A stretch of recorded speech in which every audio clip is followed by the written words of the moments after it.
this. So, okay, today, the first thing that we'll talk about, I guess, is Mshkiigwaatikonhs. Mshkiigwaatikonhs is tamarack bark. It's like probably, it's hard to say. One of my favorites. I say that about everything though. But tamarack bark, Mshkiigwaatikonhs, nugek is the bark, Larch, laricea. It's a super common tree, especially in the north. Actually, you get so far up north, eventually that becomes like the only tree. It's like the farthest northern tree. But it'll grow quite a ways into the south as well, like into the States. It's really, really neat. We call it Mshkiigwaatikonhs. Mshkiig is a swamp. And Mshkiigwaatikonhs means swamp tree. So that's what we call it. And like right off the bat, I was always like, what the heck? How come we call Mshkiigwaatikonhs tamarack swamp tree when like there's so many other trees that grow in a swamp, like or like in the water, like red oyster dogwood and elm and ash and black spruce and alders, like all of these trees, they live in the water too, or live in the swamp. How come we call them Mshkiigwaatikonhs? What about this tree gives it the ability to deserve that name? And I researched it a little bit, reading about it, and what I found out was super cool. They did these studies in the States where they had like 80 different species of trees, and they had little saplings growing inside of this I don't know, it's like a big warehouse looking thing, but they flooded all of them. And what happened when all these saplings were flooded is they all just went dormant. So they stopped growing and they went dormant, just like in the fall when it starts to get really cold, all the leaves fall off and all the trees go dormant. That's what all of these trees, they just went dormant. And what was really neat about this study though is that everything stopped growing. And one of the things that they found out is that trees can be flooded for years or like even a half a decade. And when the water recedes again, the tree will continue to grow. So it doesn't die, but it just hibernates. It goes dormant while it's flooded. And but except the only tree that was different out of all of them was tamarack. And what happened when tamarack was flooded is it sent out these adventitious roots that went in all different directions. Basically, just big, long, straight roots, and they went super far. Sometimes they could go 50 feet. But what happens is those roots will poke above the surface of the water. So the tree is able to maintain gas exchange. So it's still able to breathe and it's able to grow. So like out of every tree that grows in the Great Lakes region, tamarack is the only one that's able to grow in a flooded condition. Everybody else stops growing. Everybody else goes dormant. Tamarack continues to grow. So it's really interesting just learning about that and how tamarack, Mshkiigwaatikonhs is probably, the only tree here that really deserves that name, the one that is able to grow inside of a swamp. So I always really like even just that idea, that story. Just one of the reasons why we call it that. The other thing too, like we put that diminutive suffix at the end, the Mshkiigwaatikonhs. A lot of people will just say Mshkiigwaatik. Mshkiigwaatikonhs means that it's small. Tamarack is usually pretty small too. So I'll show you a picture of it here real quick. I have Mshkiigwaatikonhs right there.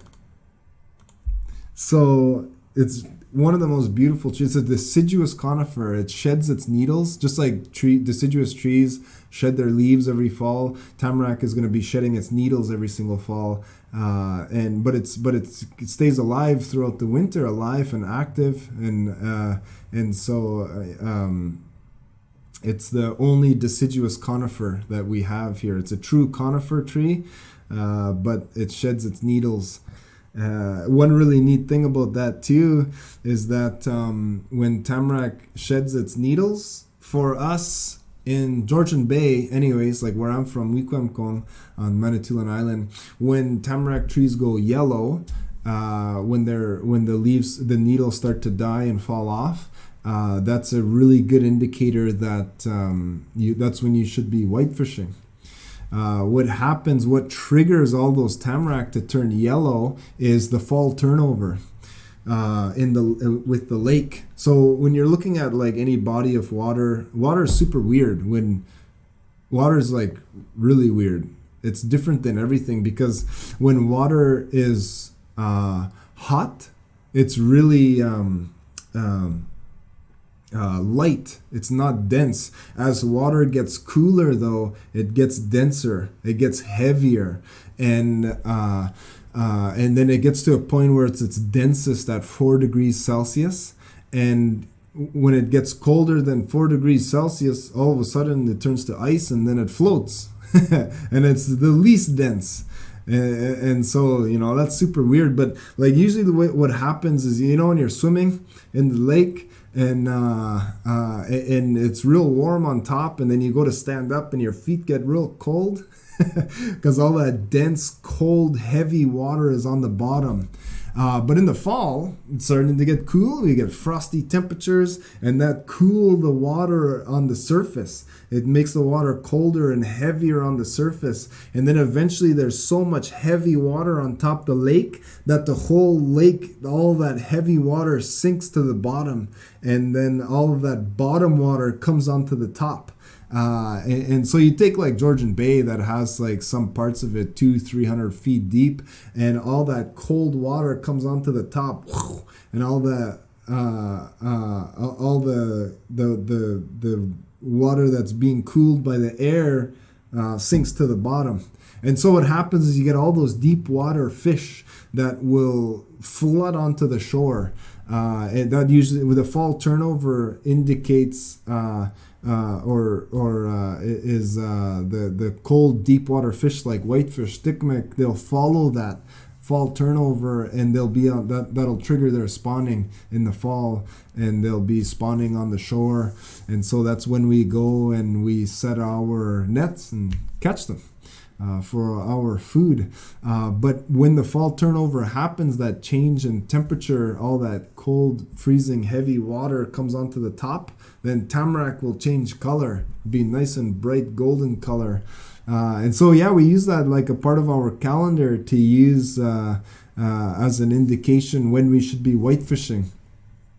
And so it's pretty significant there. Also, when it goes yellow, is that this is a really good time to go and find it, because tamarack can usually be pretty hidden. It looks like a dead tree all the time, and just something about your brain is not, you don't look at dead trees. It doesn't catch your eye the same way. So you could be just driving past all tamarack, and we'll just think that they're dead trees. But when they're bright yellow, in the fall, that's the best time to go and find all of your stashes, all of your patches that you could keep harvesting from. One thing too, when you harvest it, just when you go to pick it, I usually tell everybody to pick like little tamarack trees, like the size of your thumb, like small ones, shorter than you. But I know like this is very subjective. Some people have real massive thumbs on the res, like just real huge, like the size of my wrist. Like, how do you have a thumb like that? And so you can't be picking trees that big. And then too, I'll say like you pick tamarack trees like your size, and then some people like real cute little, real short. You'll be looking for trees real long. So you just try to get small trees. You don't want to be bringing home this 30-foot massive tree. Your partner is going to be real mad. You'll make a big sticky mess in the apartment you're renting, and then you have to clean it up, and you have to keep hearing her say, "I told you so," all the time. And that happens to me. So I know you're not supposed to do that. Just get small little trees, and just knock off the branches, scrape all the bark off. It's super simple. That's all we did in order to get this bark to you. But and then brewing process, super easy. Just drop it in a gallon of hot water and just let it steep all night. In the morning it'll be like this nice orange color, So I really, really love tamarack. When you're processing it, it's one of the most beautiful smells. It just has this really nice citrusy smell. The tea, of course, has the citrusy taste. But yeah, let's get into like exactly what it's doing. It's one of my favorite trees because like you have your nervous system inside of your body. Your nervous system is super important, and so many things like insult it. So many things are really hard, and one of the worst, most toxic things to your nervous system, to your nerves, is sugar, glucose. It's like incredibly toxic to nerve cells. This is why when you have diabetes and you have too much sugar inside of your body, you have something what we call neuropathy, when the nerves, the die-off of nerves, rapid die-off of nerves. And you'll also have sometimes even sciatica. You have this nerve inside of your spine that branches off in your lower spine to go into both legs. And when you're diabetic, you have diabetes-induced sciatica, where you have too much sugar and it's destroying the nerves, and you get this numb pain sensation in your lower back, and it radiates through both of your legs. And it's a real awful feeling, real awful experience to go through. So one of the things I wanted to share with you guys is like tamarack is like absolutely, in my experience, one of the best things you could ever do for your nerves. When you have diabetic neuropathy, you can have it so bad where you have like no feeling in your feet, like Mr. Deeds, and you have no feeling in your feet, and it feels so bad. There's a lot of pain associated with the neuropathy too, like as it's developing. But you take neuropathy at any stage, and the same thing happens every single time. You make a nice strong tamarack tea, and you soak your feet in it. I use it like a foot soak, and what happens to everybody is that within a half hour, you feel temperature change. You're feeling like, hey, this water feels warm. And so people will be feeling a difference in temperature for the first time, sometimes in like a decade. So that's really significant. After about an hour and a half of soaking your feet, you have this tingling sensation. So from no feeling, now in the soles of your feet will have like pins and needles. It's not just any pins and needles. It's like there's no pain associated with it. It's not neuropathic pain. It's just like if your foot falls asleep. But you start to get the sensation. And then after 3 hours, when we do these sessions with foot soaks, sometimes we'll have like 50, 70 participants, all with neuropathy. And when we soak our feet, I'll get the nurses to do prick tests. And what we're able to find out is that you have sensation throughout your whole foot. And after just a few days of using the tamarack bark, you have for neuropathy, you have no sign that you've ever had neuropathy in your feet before. You have feeling all throughout your feet. The reason why neuropathy is so dangerous is because, it's very hard because of all of the pain associated with it as the disease is progressing and developing. The nerve die-off is, painful and irritating. You know, you can't tickle grandpa's foot. But once it's totally set in and you have no feeling in your feet, you'll actually, you step on a tack, or you injure your foot and you don't know. You usually don't even know until the infection sets in so bad that you could smell it. And you're like, hey, I smell something awful. And then when you inspect your foot, then you find the thumbtack or something like that, or the sliver, and you're like, oh man, and the infection is so bad, then you have to get amputations. One of the things that we need to understand that kind of nobody really talks about, but once somebody who has diabetes gets an amputation, their life expectancy is around 5 years. So you could expect to live 5 years after your first amputation, and it's usually like a really good sign of the beginning of the end, and like that's where the really tragic downfall of diabetics begins, is when you lose your feet. But it's really all starts because of the neuropathy. when you have no feeling and you accidentally step on something and the infection sets in and you got to get it amputated. This is what happens, right? So the really amazing use of tamarack bark is like in 3 hours you're gonna have feeling in your foot.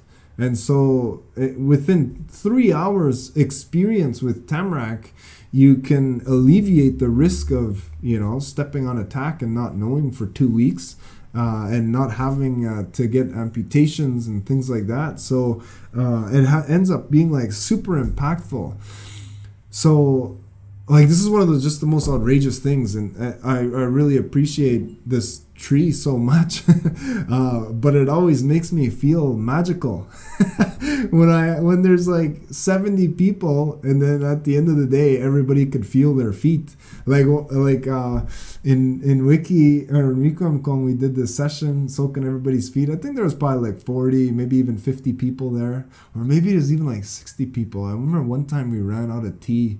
But anyways, we were upstairs in the arena and soaking everybody's feet, and we got like we started to get a couple stories from a few of the participants who were like, I could feel it, it's getting warm, or like I could feel the pain, the tingling pain sensation of the neuropathy didn't hurt anymore. It was just like if it falls asleep, it's not pain. And so there was a shift in everybody, and some people who had the neuropathy really bad, their feet were like they could feel when they wiggle their toes, they could feel the friction, and then the fire alarm went off, and they only soaked in their feet for 2 hours. I really wanted everybody to get to the 3 hour mark. They're only 2 hours in, then the fire alarm went off, and they said they're not going to be able to shut it off for like an hour. So then everybody just left. But what the coolest thing is that I wanted a bunch of diabetics who had neuropathy really bad in their feet, that just no nerves in their feet. So the diabetes team was searching and identifying diabetics who had issues with this, and so in order to get all of these people with neuropathy to the workshop, they had to be picked up because they can't walk, they can't drive because you can't feel the pedal, the gas pedal or the brake pedal. So you can't drive. So yeah, the van had to go and pick everybody up. Van goes and picks everybody up, and then the van is going to take everybody and drop everybody off.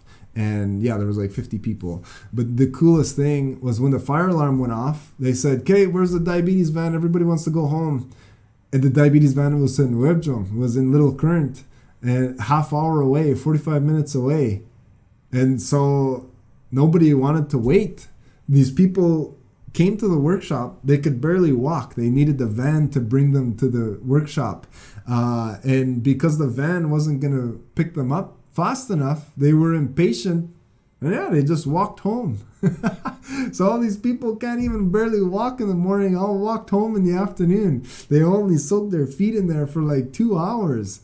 And so it's like that, I just can't say enough how amazing tamarack bark is to help fix your nerves, help with your whole nervous system. It's just one of the most outrageous things when people have sciatica, diabetes-induced sciatica in their spine. Like I had one guy in, I met him I was on my way to Mshkiigwaatikonhs, and he was in the airport, and he had a crutch, one crutch and a coffee, and he was trying to get on the escalator, because in Thunder Bay you got to get up on the escalator to get to the where your airplane is, to boarding or whatever, and he was having trouble getting on the escalator, and I was like, oh man, he's real Anishinaabe looking guy. So I was like, oh, I'll help him, up here these Anishinaabe have it pretty rough. So I was like, I'll help him. So I said, hey, let me help. So I held his coffee, and he was real thankful. Mshkiigwaatikonhs. And then he got to the top, gave him his coffee, and then we were on we got to Sioux Lookout, and he came on the same plane, and we got to Red Lake. He didn't get off. We got to Mshkiigwaatikonhs, and he got off with me, and so we were on all the same planes. And then I ended up seeing him all week. So I was like, asking around, what's wrong with this guy? How come he's got like crutches and stuff? And so what happens is, like, when he was before he was even 20, he has neuropathy really bad in his feet from diabetes. So like after high school, his neuropathy was already really bad, and then he has no feeling in his feet, and that just continued to spread up into his legs, and then now it's affecting his spine, and so he has really bad, it's a really bad situation. So on Monday, said, okay, let's take some of the kids, we'll go get some tamarack bark. And up north, like that remote fly-in indigenous community up north, there's lots of tamarack. So we got a whole bunch, made some tea, some that tastes good to drink, but then some super strong to soak his feet. And we were giving it away to everybody, but especially him. His name was Nathan, and we were delivering it for him. I think his partner kept coming to the school and grabbing the foot soak and grabbing the tea, and so he was drinking it and soaking his feet, and then he came back on that was Monday night. He took his first dose, and then on Wednesday, he had, like, there was nothing. He was slapping his feet on the ground, and he was moving. He had no crutches, and he would run, and then he was just like running around the community. He was doing so good. He was so happy. He even gave me his jacket because when I got over there, we were making medicine with kids and giving medicine away to everybody, and everybody wanted to give something back to me, and they were asking, what do you want? What kind of gifts do you like? And I just didn't say nothing, but Mary knew right away, because when I got to the school, I said, I have a nice jackets. And then, so when we were giving medicine away to all these people in the community, they would ask Mary, what does he like? What does he want for a gift? And Mary says, I don't know. He said he liked jackets. So then I stuffed like 10 jackets in my suitcase before I came back home, because everybody was giving her. Even one lady, she took the embroidery off her name off of her jacket. It says Sadie, but I could still see it because it's all sun bleached. And then when she took off the embroidery, it's real nice and black still. So I could still see it. I walk around, this jacket says Sadie on it. But it was really, really cool, because everybody came back throughout the week, and they just kept slapping their feet on the floor. Because it felt so good. There was no pain anymore. And then I got on the airplane, and when I left, there was like a big group all at the airport, and you could see them running again. It was real neat to be able to see. Tamarack is like the absolute most amazing thing you could ever do for your nervous system. And so there's like actual damage in the nerve itself, but then there is like some of the more peripheral things, some of the, like when we talk about other issues with your nervous system, like anxiety and depression. One of the coolest things that tamarack bark does is it really helps with inflammation. It's pretty simple, but generally when you're looking at your nervous system and how can I say? Okay, so there's the neuropathy, and there's all those all those things. So if you're ever experiencing stuff like this, just drinking the tea is really, really good. We make baths with the tamarack bark too. So you just like throw your tamarack bark tea into the bathtub and soak in it. And it like feels fantastic. Your bathtub might get a little sticky, but it's really, really, really good. And it smells fantastic. You're just going to feel real awesome just bathing in it anyway. But it's super, super good for all of the nerves in your body. The other thing that I wanted to mention is that you can also take this bark and you could sort of slowly cook it inside of oil. Like we use coconut oil, and all of the medicine from the bark is going to go into the oil. And then you could just use this like a lotion. So if you have neuropathy or nerve problems, or you just don't want nerve problems, just rubbing this on, use it like lotion when you get out of the bathtub. It's really neat because it's pink. It turns pink when you make an oil with it. And like I remember we took it to one guy.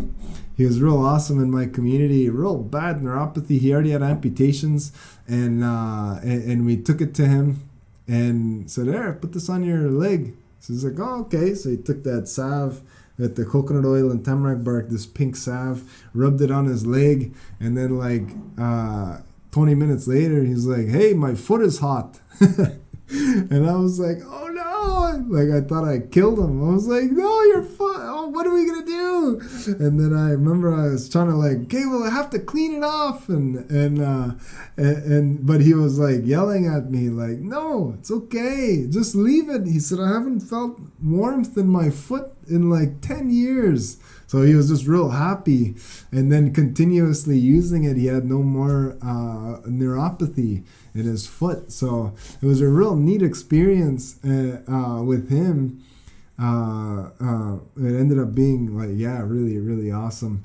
But Tamarack, I really like to think of it as like a really amazing support for your the structural components of your nervous system. So I want to take a second and just explain to you really quick what happens. So we already covered there's really severe degradation or poison to your nerves being sugar. Sugar is incredibly toxic to nerve cells, and so if you're diabetic or if you're super stressed out, you're just way too much sugar in your blood, and so you make insulin, and insulin brings your blood sugars down. But the way that insulin brings your blood sugars down is that it forces it into your nerves. And then when it's in your nerves, it just destroys it. So that's how it all happens. It's just because of too much sugar from either stress or eating too much.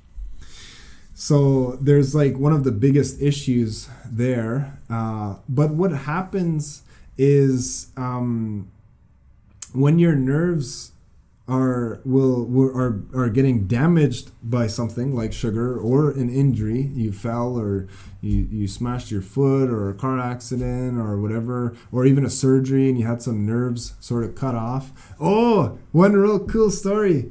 I had a guy, he had white fingers from working in a mine, and he had a couple white fingers. And I think it was WSIB or something pays him because it's an injury sustained at work from a jackhammer or something like that.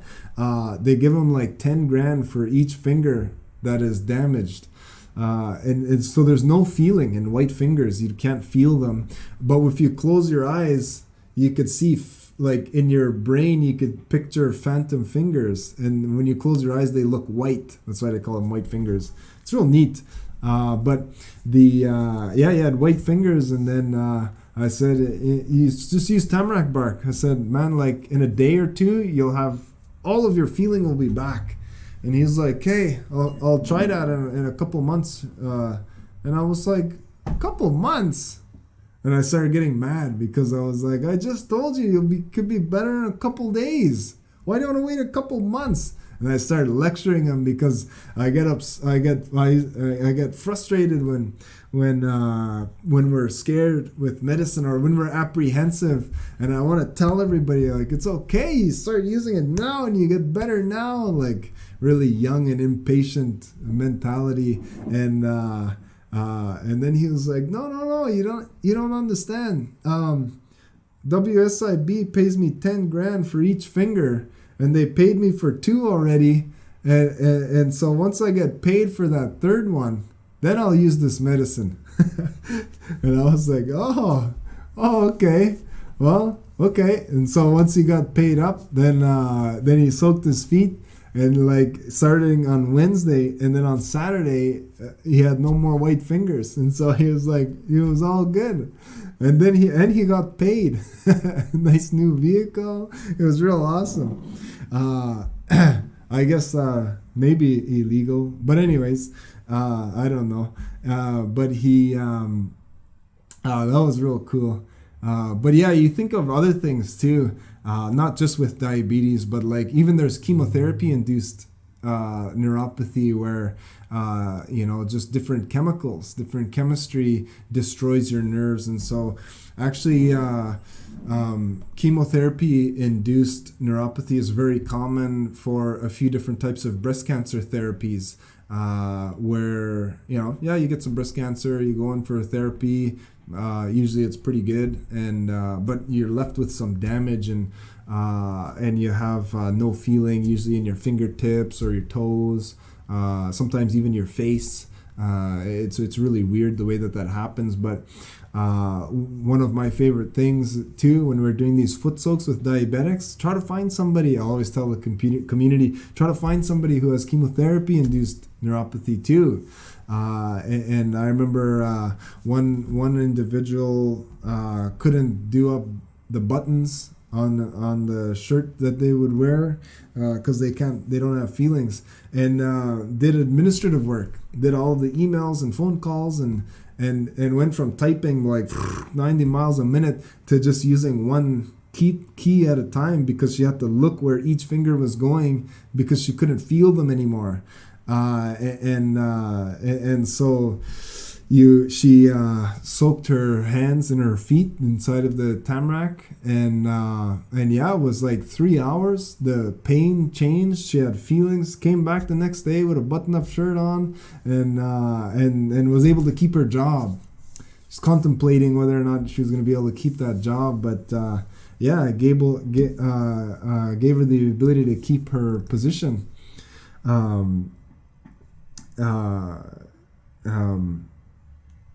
So whatever part is, if you want to fix your hands, we had her soaking her feet and her hands, and then a cloth on her face, because those are all the affected areas.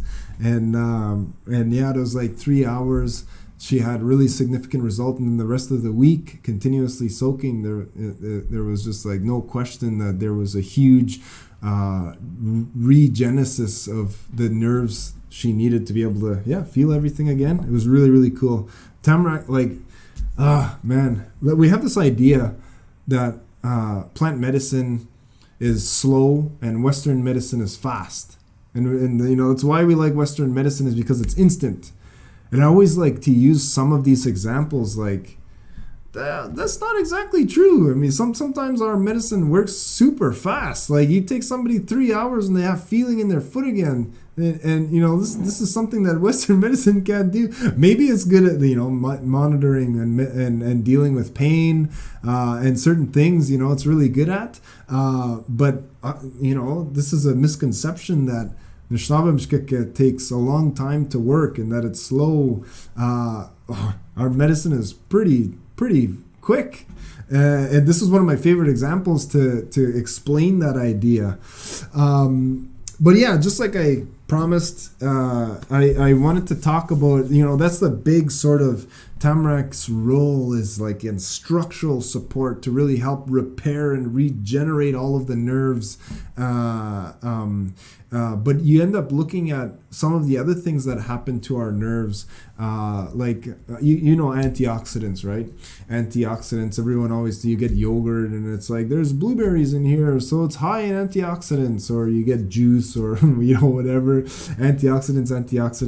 One of the reasons why antioxidants are so important, and we could get into this later too, maybe in some other sessions, but the reason why we need antioxidants is because what they do is in your body you have what's called oxidative stress, and oxygen is needed for so many different things, but if oxygen is in the wrong places, oxygen is incredibly toxic to your body, and your body has to spend so much time and energy removing all of those They're called oxygen-free radicals. Bad oxygen species like hydrogen peroxide and superoxide, all of these different like really nasty oxidants, we could call them.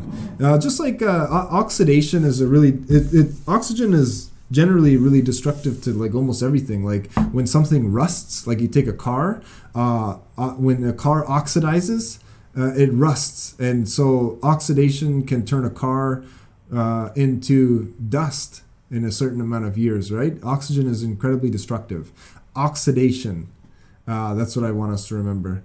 So anyway, we have this issue with oxidation in our body, and it's antioxidants that take all of that out. So it's a pretty simple idea. That's why antioxidants are so important.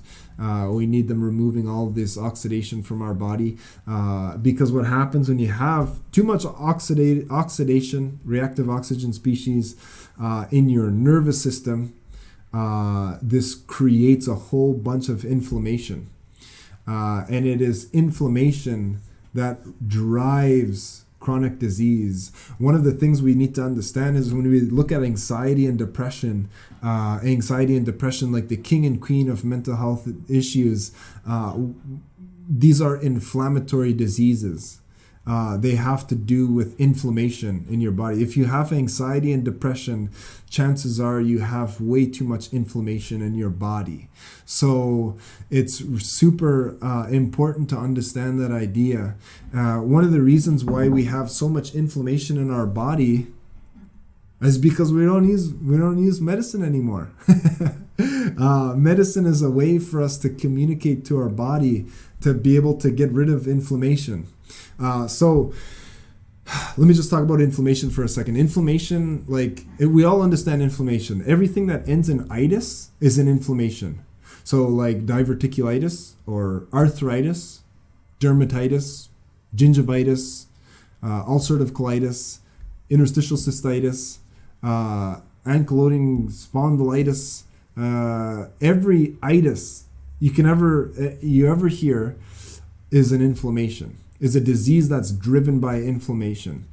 And actually the whole aging process, what drives the aging process is inflammation. There's even a term called inflammaging that is used like in academia and literature. Inflammaging. It's a really cool idea. Inflammation drives aging. If you take a liver from a 15-year-old and a liver from a 50-year-old, you're going to immediately be able to tell which one is from the 50-year-old because it's going to be full of inflammation.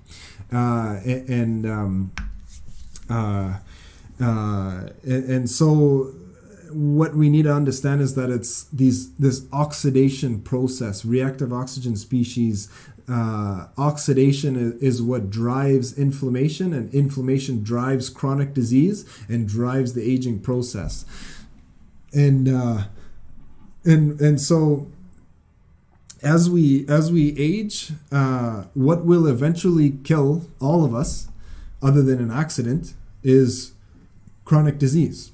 It's what eventually will kill all of us. It's why we all leave this world, is generally because of chronic disease.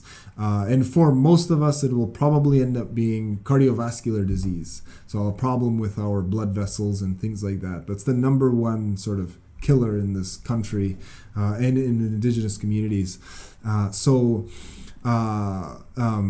What happens is, one of the most beautiful things that I want to explain to you, it's really good to understand immediately, is that you have this balance, this relationship in your body. Your body needs inflammation to be able to fight off infection and heal from injury.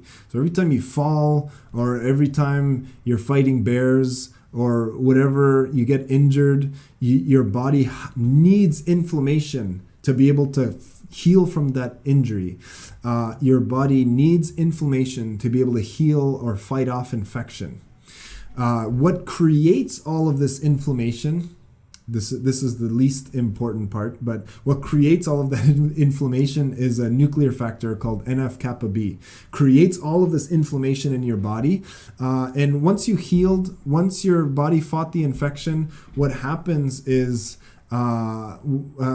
the balance, what brings NF-kappa B down to turn off all of that inflammation is a protein called NF-kappa or NRF2. So this relationship between NF-kappa B and NRF2, they balance between one another. Inflammation and anti-inflammatory, oxidation and antioxidants. So they balance. This is how it's supposed to work. This is how your body works. You create inflammation, heal from the injury, heal from the infection, and then NRF2 turns all of that off, cleans up the inflammation, and so this inflammation doesn't just continue accumulating and driving chronic disease and driving aging every time you get sick or injured.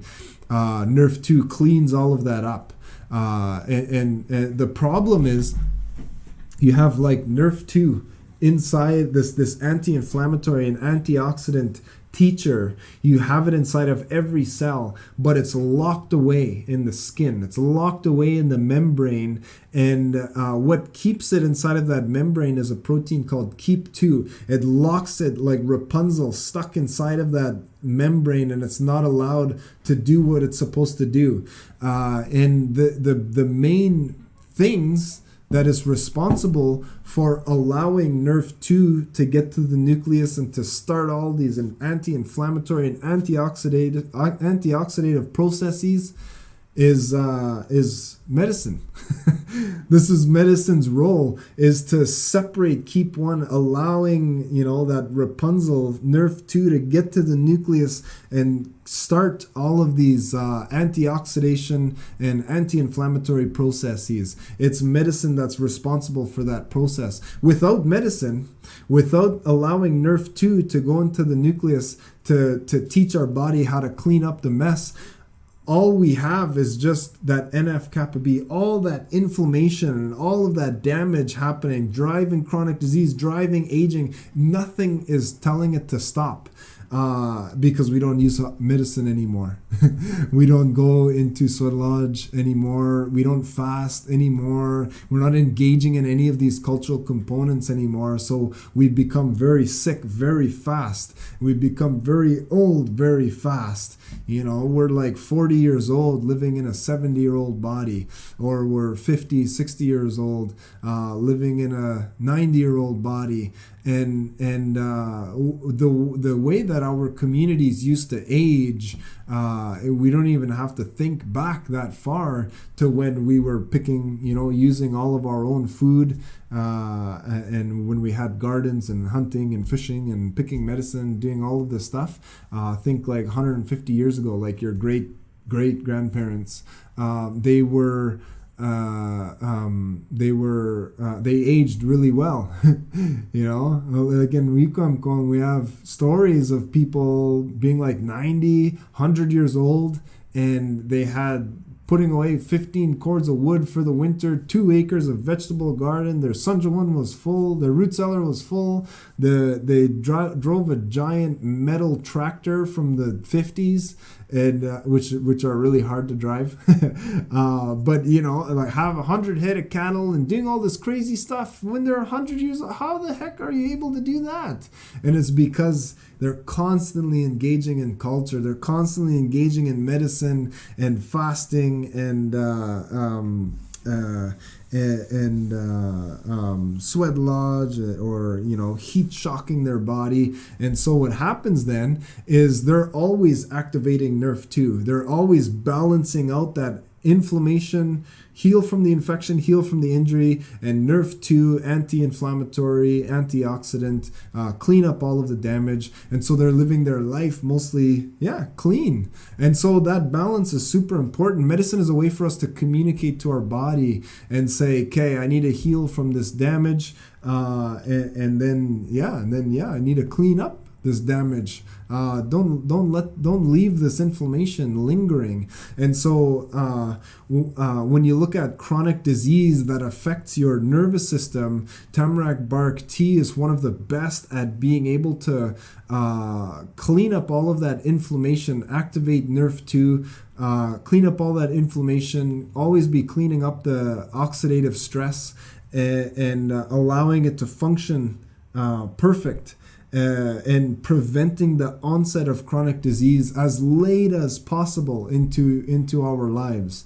And so when we're looking at anxiety and depression and mental health and all of the issues associated with this, these are largely inflammatory driven diseases. The issue is we need to get inflammation out of our central nervous system. This is the problem. What's causing all of this inflammation? All of this oxidative stress. What do we need? We need antioxidants and we need anti-inflammatories. And this NRF2, Tamarack separates it from that protein, KEAP1, allows it to go to the nucleus. And when that happens, one of the reasons why I keep calling NRF2 the teacher is because it's responsible for controlling over 800 anti-inflammatory and antioxidative genes. And when those genes are activated and turned on, your body is shutting off inflammation and creating the most powerful antioxidants out of your liver: glutathione, superoxide dismutase, hemioxygenase, catalase. All of these super powerful antioxidants, the most powerful antioxidants in the world, are flooding your nervous system, cleaning up all of this damage. And so when we start to use tamarack bark tea, and we're drinking it, because we have these mental health issues. We've got a lot of noise in our brain, a lot of inflammation, a lot of degradation. Things just aren't working properly. When we start to use that tamarack bark tea and that clears up and that regenesis happens, we see a huge amelioration or freeing of all of these anxiety symptoms, these depressive symptoms. And so tamarack is one of the main medicines, to help really clean up all of this damage and remove the cause of all of that damage and all of that inflammation. So it's like one of the most amazing things you could ever do for reparation, and then as well for those mental illness, mental health related issues that are driven by inflammation. We're really looking at depression and anxiety and actually naming them to be one of those itis names because of how the role that inflammation plays. So it's actually pretty simple the way that it works, just getting rid of inflammation, getting and all of that oxidative stress. So it's like tamarack bark, and then also it's delicious too. So it's like just all in all, one of the most amazing things you could ever do for your for your nervous system. And I'll just share with you guys real quick what I like to do with my tamarack bark. Is I harvest a whole bunch. I usually pick lots, and when you use the bark for tea, you usually put the bark inside of a big pot of hot water, like a gallon or so, and then just let it steep throughout the night. And the cool thing about tamarack is, and when you start picking it on your own and processing it on your own, is you really just want to make it so that it tastes good. So you usually practice. You put a little bit in, and in the morning after steeping all night, if it tastes really strong, then use less bark the next time. Or if it tastes really weak, then use more bark the next time. You kind of just figure out what tastes the best for you. What I really like to do though, and what I kind of encourage everybody to do, is take all of that bark and grind it up into dust. Grind it up into like a flour. And then when it's reduced this way, you could take like a teaspoon or a half a teaspoon and put it in a mug or put it in a tea ball and just make regular tea. Just pour some hot water, like a kettle of hot water in there. And this way, it just seems to be a lot more accessible. People will dedicate a lot more time to ingesting the tamarack bark tea. If it's powdered like this, you just sort of have it on demand whenever you want, and it's simplicity. We're slaves to convenience, and we always want everything to be as easy as possible. Having it all ground up like that is super easy. and you'll probably find yourself consuming more of the tamarack bark tea. And then that's the other thing too. Like as far as sustainability goes, when you harvest tamarack, you take that little tree, you cut the whole thing down, you kill it.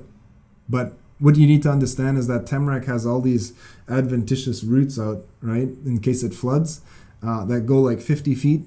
There's a lot of energy stored in those roots, and what ends up happening when you remove one of the tree is that there's like almost a dozen will come up, and technically it's the same tree. They're clones of the same tree, so you're removing one tree, but that tree turns into 5.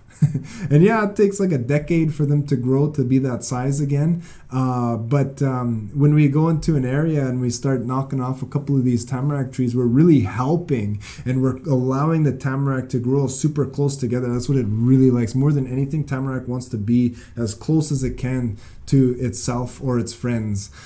So you're doing it a service, harvesting all of the little tamarack trees. And if you're leaving the big ones alone, also this is another service, right? You know, the big ones are responsible for reproduction, delivering seeds and all of this stuff. So if you remove the big trees or branches off of the big trees, you're impeding on that tree's ability to reproduce. Then you're harming the population. So it's better just to go little trees, take the whole thing down. You might feel bad killing a tree, but understand that this tree is turning into 5 or it's turning into 12. So that's a really neat thing to understand. But then what happens when we start to engage in tamarack bark tea is it tastes really good, and so we'll have it. And if you have nerve problems, if you have anxiety and depression, there's going to be some really dramatic results. You're going to feel really, really good. When we do this in like college and university, or high school is the worst. High school, you give a bunch of high school students some tamarack bark tea, they got anxiety like you wouldn't believe.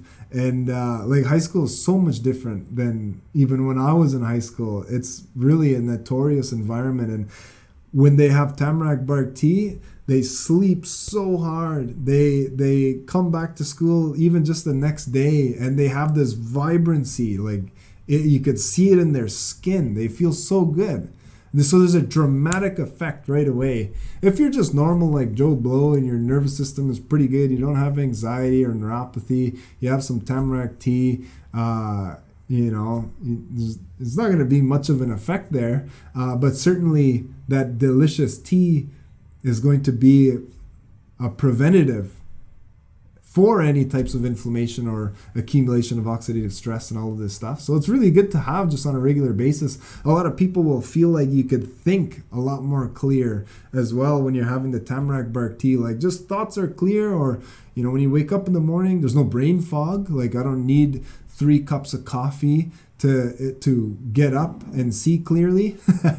Just wake up and everything seems to be going, like looking perfect, and you're motivated, and so there's just little benefits, if you're just normal Joe Blow. But if you're really in the trenches with mental health issues and disease and degeneration, like MS and stuff like this, and then you start using tamarack, you're going to notice a big benefit immediately.